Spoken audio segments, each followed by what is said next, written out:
If you're in Seattle, and you need to buy or sell a home, we'll be right there for you.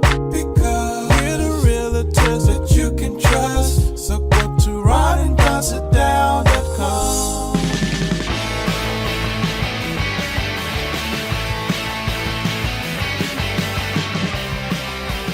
You're listening to The Ron and Don Show on the Ron and Don Radio Network.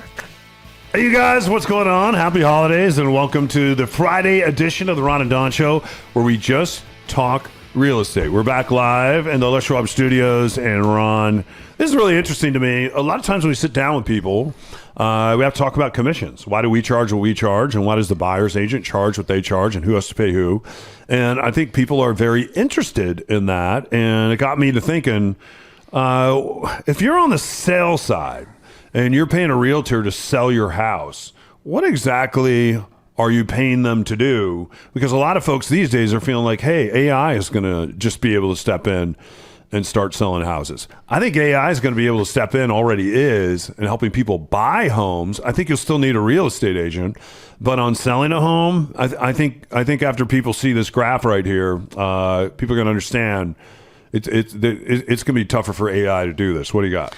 Well, so I made this chart today, and it's in the spirit of, do you even lift, bro? Like, what do you even do? I think there's a sentiment, as Don said. We've had a client before that was like, I'm going to pay you $1,000, and was like, okay, never mind. I'm not going to do that, because they have no idea of the scope of work. So if I'm sorry to interrupt. Can I just say that this is another episode of Ron Explains? Yes. Ron's got a map in his pocket, a chalkboard brain that won't stop it. Why's the sky blue? Why's the grass green? He's the sharpest know-it-all you've ever seen. Ron explains, from the cosmos to your drains. Big or small, he's got the brains. Don't you worry, Ron explains. All right, so that's the AI open. So this segment would be like 2 hours long if we went through absolutely everything we do, but I sort of broke it down into phases here, Don. I'm going to step out of the picture so everyone can see it. And you can chime in here when we're going through this. So everything starts with the Ron and Don sit down, and this took Don and I quite a while to sort of figure this out. And that's because when you do the sit down, I think about that almost as a psychology meeting. Like, you're meeting with someone, figuring out where they are in their life, what is important to them. And so many times, we've had many times where someone might get teary, someone might get emotional thinking about this, what is about to happen, especially if you've gone through a divorce, maybe you've had a death in the family. There's a lot of heavy stuff at times that come in here. And we've had some of the most rewarding ones to me. We've had multiple clients where they introduce us to their parents, and maybe it's mom and dad has died. And mom in that generation didn't do anything with finances for their entire adult life, and now they have to be carrying all of that. And so in the Ron and Don sit down, we sort of see where you're at, meet you where you're at, and then the real estate comes second. We also do a live CMA during the sit down, so we'll go ahead and take a look at, let's say you're selling your property, the neighborhood that you're in. What's it been like for the last year in that neighborhood? And what do we think it's going to be like for the next year in that neighborhood? We start talking about strategy. We start talking about, well, we need to come out and see the house. We need to do an investigation. What is it that we have there? So some real estate agents will say, don't inspect your own home. It's going to cost you $600, and the other folks are going to inspect it anyway. Those real estate agents are just trying to get a check, and they're headed to Cancun. The reason they don't want to do an inspection is because when you do an inspection, you're going to find out things that are wrong with the house, and now it's up to them. You're a real estate agent to fix them, and a lot of them don't know people to come fix your stuff, and they don't want to do it because it's a lot of work. Because now, let's say they have John Langmeyer, our inspector, come in, and he comes out and he says, hey, there's 62 things here that need to be fixed. Well, guess what? We're probably going to fix those 62 things. And now we have to set aside a budget and a strategy to fix those things and bring the home to market. You don't want to bring a home to market right now that has 62 things wrong with it. You don't want to do that. So you want to take your time, you want to investigate, and then you want to make sure that you have a realtor that really when you're interviewing them, what kind of connections you have?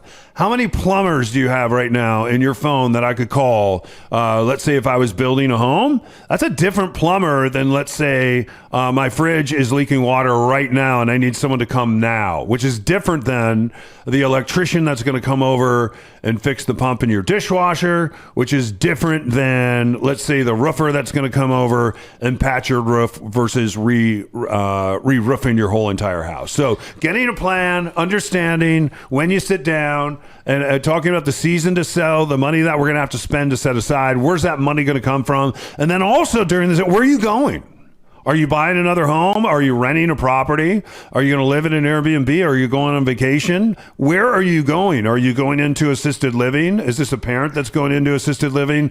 So the sit down is very, very important because we sit down with you in person and then we come out and we sit down, before we even sit down in person, we sit down with you online for about 45, 50 minutes to have these types of hard conversations. And they're hard, but you know what? They're also pretty exciting because now you're on the path to possibly selling your property. And so let's say you say, Ron and Don, we make a good team. Let's you're going to be my agent. I'm going to be your client.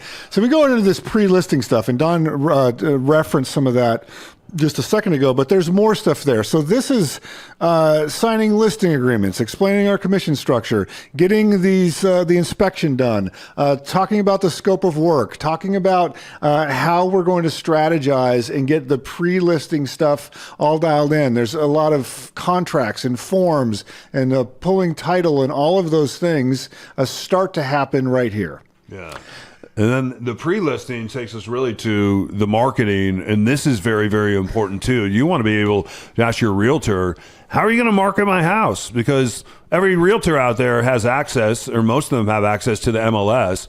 What are the types of things that you guys are going to do beyond the MLS, whether it be in a neighborhood, whether it be on social media, whether it be talking to other realtors and having them come through and preview the home? What is it that you're going to do? What's your unique differentiator to bring people to the party, to bring people to the house, to bring people to write an offer that it's going to be either at the list price that we're asking or above and beyond? You got to know, what are you flying a drone? Are you doing a video? Are you having just still pictures? And even talking about what does the home need to look like, because we have a fashion show that we have to end to win in order to get people to come out to the house, and that's really what the presentation is all about. It's about winning the fashion show, right? And so we take all this stuff that Don just mentioned. Maybe you do a 3D walkthrough, maybe you do a video, maybe you have your still pictures, marketing materials. All of that needs to be entered into the MLS with all the rules followed. We have to get our title report pulled and escrow set up at an escrow company and get all this stuff digitally uploaded and ready to go. And then this circle, and I'll talk about this for a second, Don. Most people don't think about this at all when it comes to the fees that they pay in doing a real estate transaction. Protection and compliance. What does that mean? Well, you don't want to get sued. I don't want to get sued. Nobody wants to get sued. When you have to hire a lawyer, most good lawyers are about $500 to $600 an hour. And if a deal goes sideways and you are unprotected, someone doesn't understand the MLS contracts, and they put you into a position as a seller, and your agent a lot of times can do this. They put you in a bad spot. And now I had a deal a couple of years ago where the agent was from Redfin. They'd never really done a deal. They wrote an offer on this house, and then the week of close, her clients wanted to back out.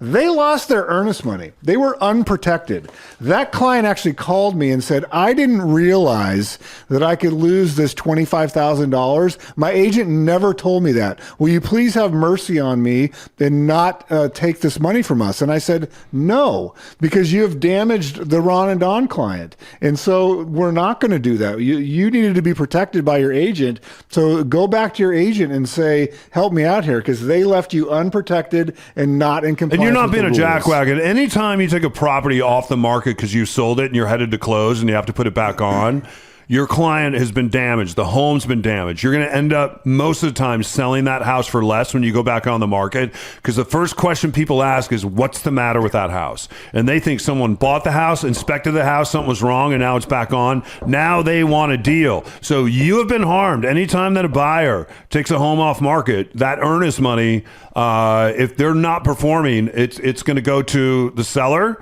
and then you have to go back on, and it's probably going to make up for the money that you lost because you're going back on. So it's very, very important why we're doing this, to make sure that we disclose everything properly as well. That's called a Form 17. You want to disclose things about the home that you know. I'll give you an example. At my house, I have a beautiful countertop, and underneath it, coffee is pooled. It's stained the countertop. I've done everything to get rid of the stain. If you walked in my house, you can't see it. But if I was selling the home, I would have to disclose that, because what's going to happen is, let's say I have the house staged, people buy the house, then they walk in, all the staging's gone, the coffee maker isn't there anymore, and there's a big stain on the counter that I knew about and didn't disclose. That's on me as the seller. It's not on them as the buyer. And with structural issues, it even gets bigger than that. So that's why you want to make sure that you disclose everything, and you want to make sure that you fix everything that you can fix that comes up in the inspection. Do we need to buy you a new coffee maker? What's that? We need to get you a new coffee machine? It's not the coffee maker, no. It's the operator error. It's someone that's staying there that wasn't me. So next up, and this is something that I'll give Don some kudos on, negotiation. So now we've done all of this work just to get your house on, and we get some offers. Well, hang on.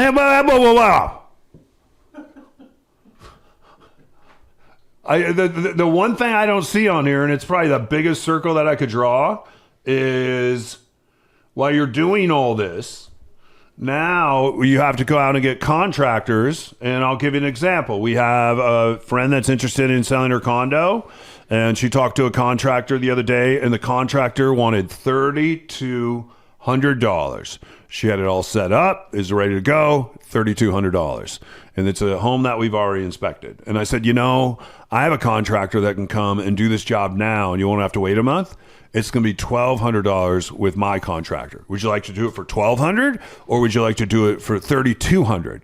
And the insurance company, she was having some issues with the insurance company getting a payout as well. And so we went ahead and we got that fixed for $1,200. I had another client who's about to get their roof fixed this time last year. The roofer came out and said, that'll be $42,000. I said, wow, do you want to fix your roof for $42,000? Or do you want my guys to come out and do it for $22,000? And they're actually going to fix your gazebo and your garage, and they're going to give you extended warranty that when you sell the house, that'll extend to the next person that's going to turn around and buy that. The point being, there is so much work that needs to be done on homes, and you got to make sure you've given yourself the time to do it. And again, you also have to make sure that you have a real estate agent. Ask them, do you own real estate? Do you own rentals?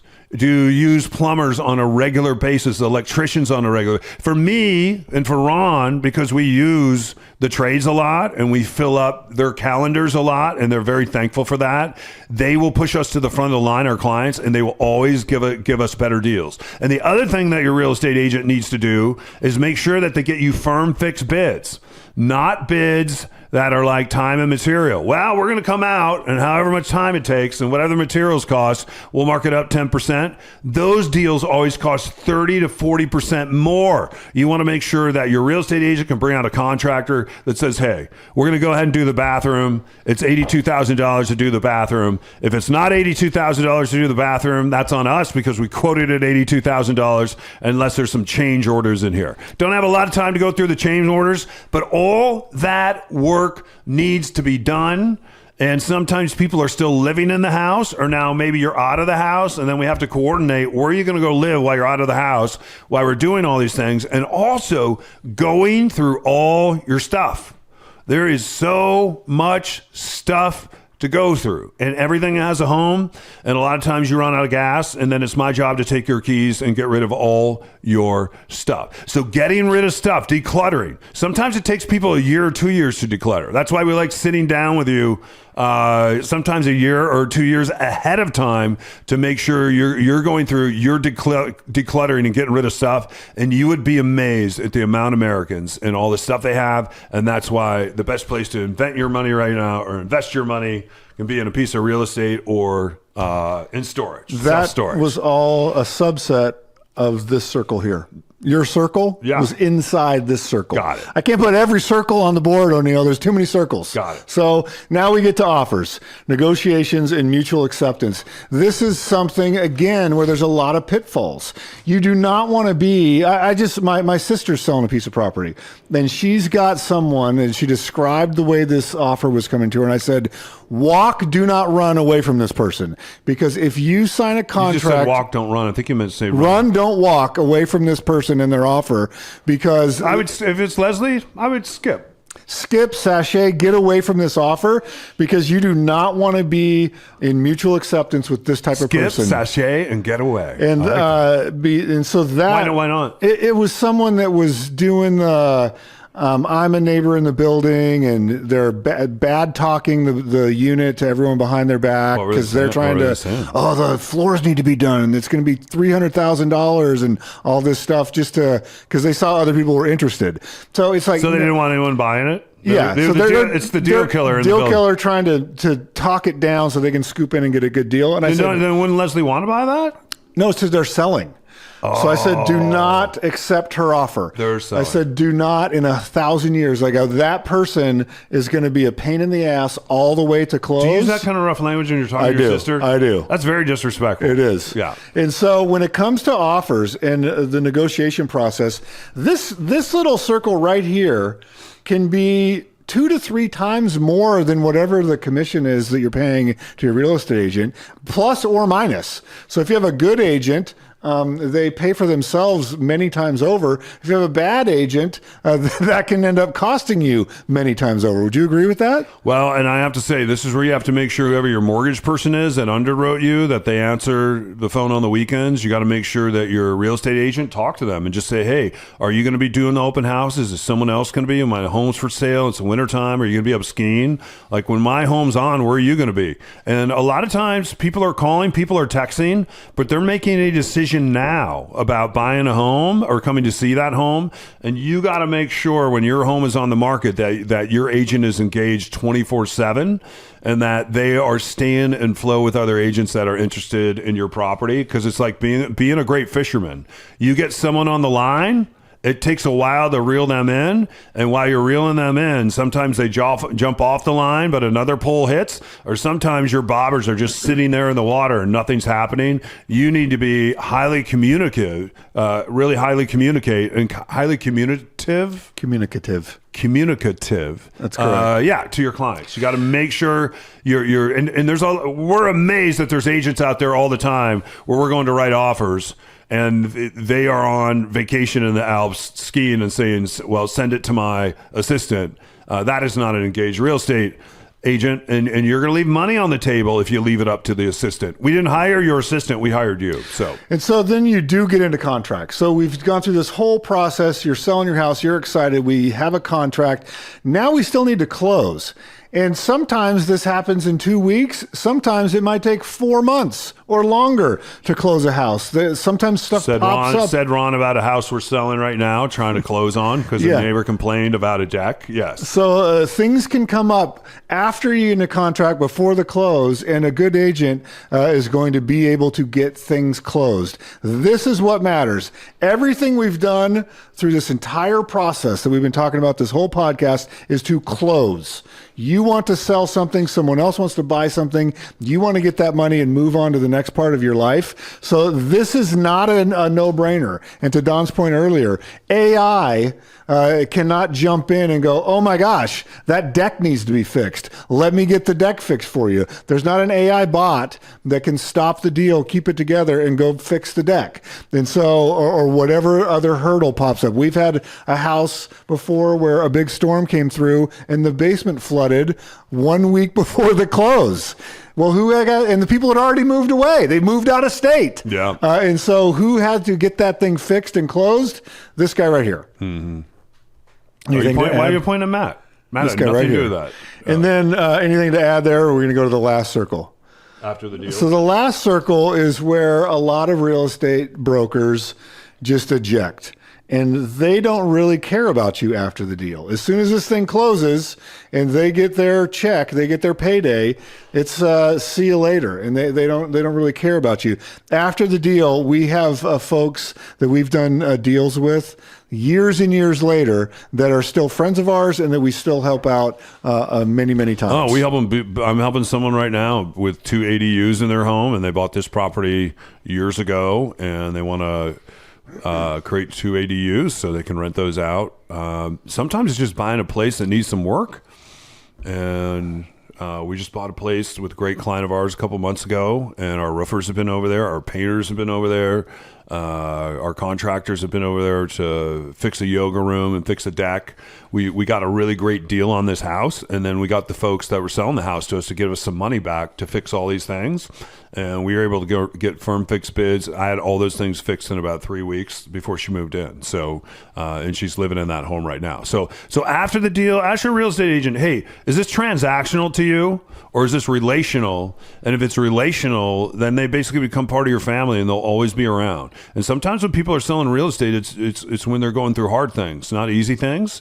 And you want to make sure that you have real estate agents that are real sensitive to that, and also that they are going to be around after the deal, especially if you've moved out of market, and they're going to make sure the deal gets closed and the deal gets done. So, and I do have to say, we don't work with Windermere anymore, but one of the things I do love about Windermere agents, they're trained so well there.